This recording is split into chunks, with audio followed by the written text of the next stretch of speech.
I was always going to come back. The sparse Australian bushland. If we're not clever about this, no one will get to your brother. It's a far cry from the trenches of the Govan Docks. I will. But for 1917 star George MacKay, both feel like home. I'm in Glasgow for the film festival, and we've got our premiere of True History, the Kelly Gang. So I'm very excited to be here and being amongst the festival.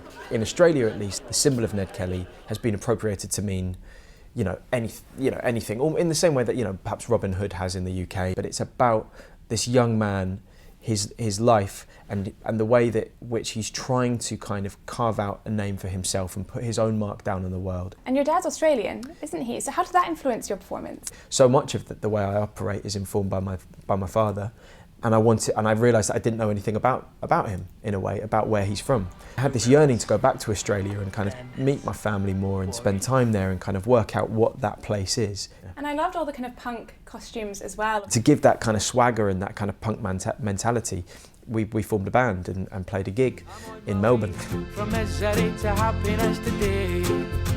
This wasn't his first foray into music.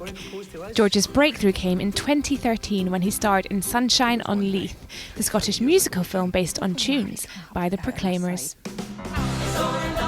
We got to the read-through and they were introducing everyone, and they were saying, this person, this is Roddy who'll be playing guitar for the songs. And we were like, what? We're singing? And they're like, yeah. Like, what now?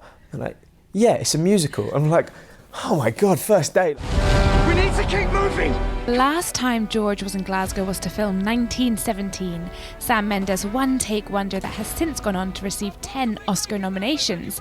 It's won 2 Golden Globes, a massive 7 BAFTAs, and features a script by Glasgow's very own Christy Wilson-Cairns. Christy's understanding of story structure and just her as a craftswoman is just amazing.